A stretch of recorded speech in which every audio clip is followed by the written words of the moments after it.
sebentar hari ini. Tidak apa-apa ya Bu. Ini Bu, saya akan mewawancara Ibu bagaimana selama ini dalam mengidentifikasi kasus-kasus yang ada di sekolah Ibu.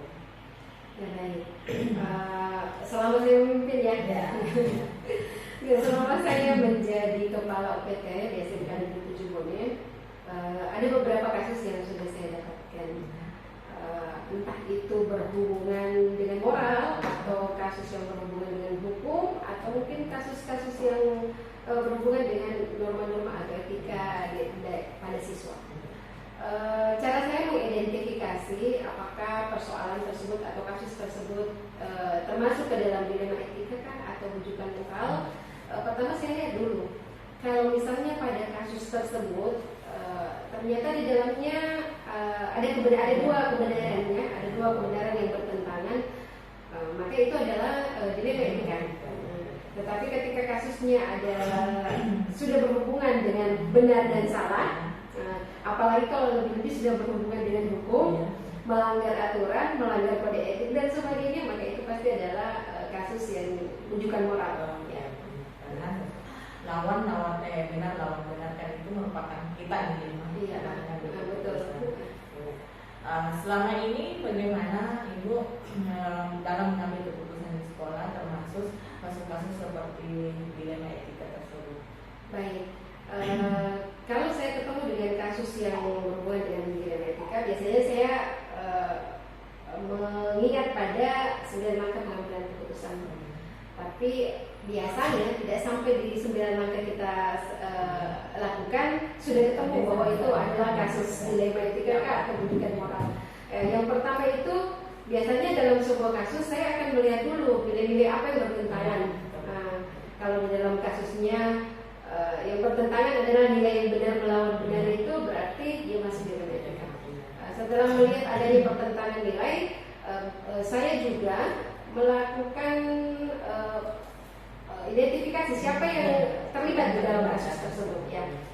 Jangan sampai nanti ada yang berpikir bahwa kalau persoalannya tidak menyangkut dengan moral saya tidak usah menyelesaikan ya. Jadi harus diperbaiki bahwa semua persoalan yang berhubungan dengan moral adalah tanggung jawab kita bersama untuk menyelesaikan. Kemudian saya juga biasanya mencari fakta tentang kasus tersebut.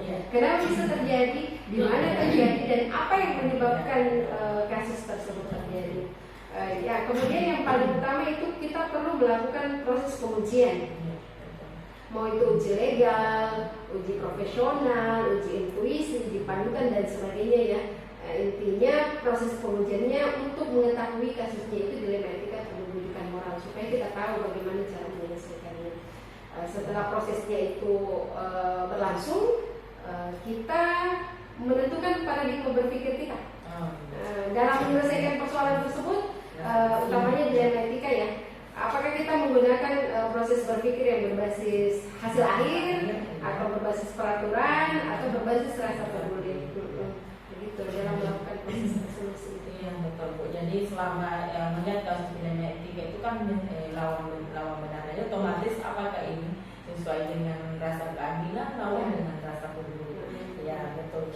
Jadi selama ini yang mana Ibu anggap efektif dalam pengambilan keputusan, apa saja ya dalam efektif itu dalam pengambilan keputusan dilema etika ya.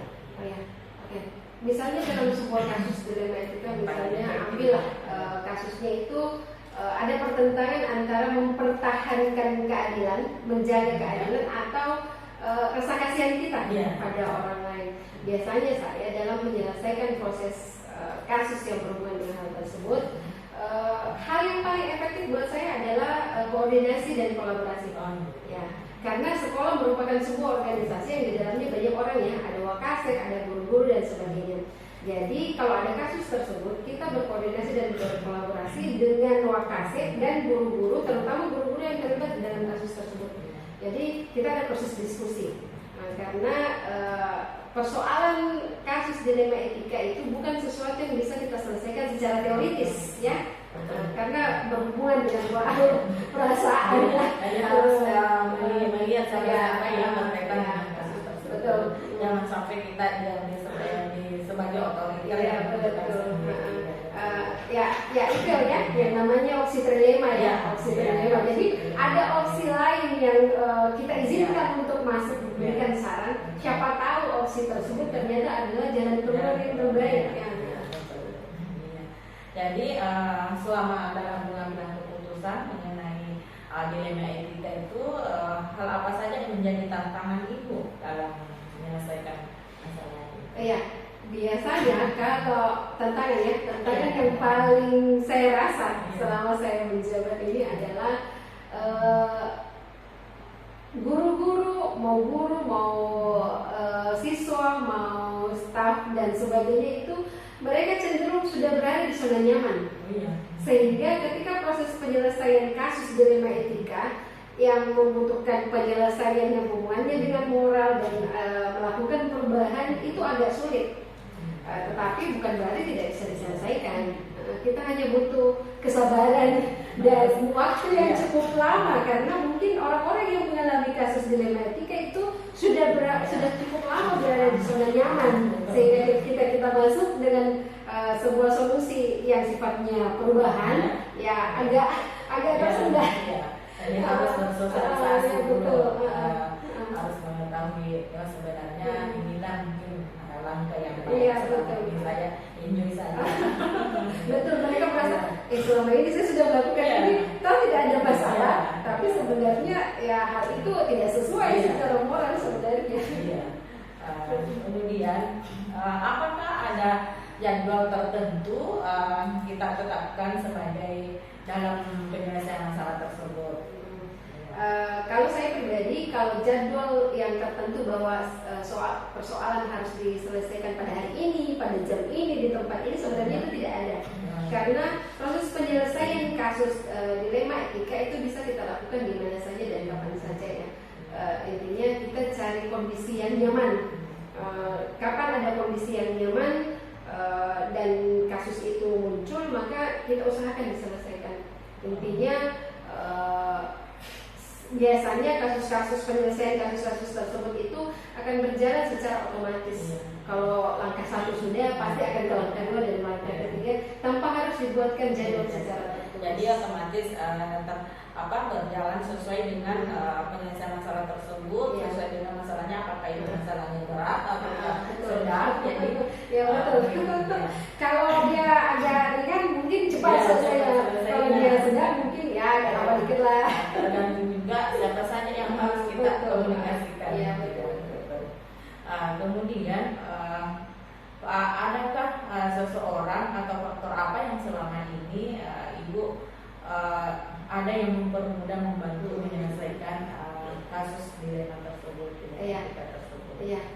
Sebagai pimpinan biasanya yang mempermudah itu dalam proses penyelesaian kasus ya wakasek. Termasuk juga dengan guru-guru senior. Mereka kan punya banyak pengalaman ya.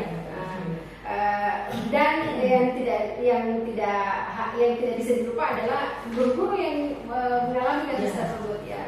Itu yang membantu dalam proses penyelesaian melalui kegiatan diskusi atau kita saling curhat secara pribadi dan sebagainya. Otomatis ketika ada komunikasi berarti sesuatu masalah itu yang menimbulkan dilema tadi pasti akan muncul solusinya. Iya betul. Ketika sudah berkolaborasi komunikasi dengan siapa yang sebenarnya sudah berpengalaman.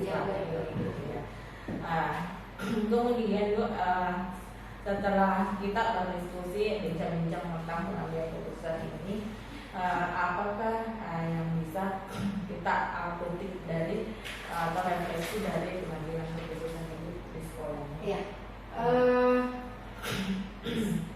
Setelah menyelesaikan berbagai kasus, saya tiba pada suatu kesimpulan bahwa kasus apapun itu, kalau kita berkoordinasi, kalau kita berkolaborasi dan ada komunikasi yang efektif yang baik di antara kita semua, baik itu yang terlibat dengan kasus maupun orang-orang yang ada di sekitar, itu insya Allah bisa diselesaikan. Intinya bahwa kasus dilema etika itu bukan kasus yang bisa diselesaikan secara teori. Karena dilema etika itu namanya juga dilema ya, berhubungan dengan perasaan, hati. Semua yang satu itu benar dan ini Iya benar. Jadi harus banyak pertimbangan dalam proses penyelesaian. Baik menjadi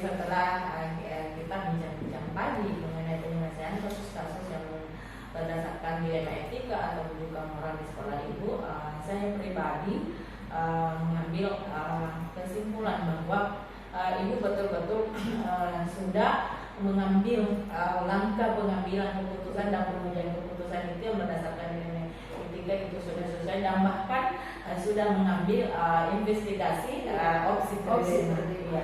Iya. Jadi makasih Bu atas waktunya bisa bincang-bincang tentang bagaimana penyelesaian kasus-kasus dilema etika di sekolah ini. Terima kasih Bu. Ya. Terima kasih.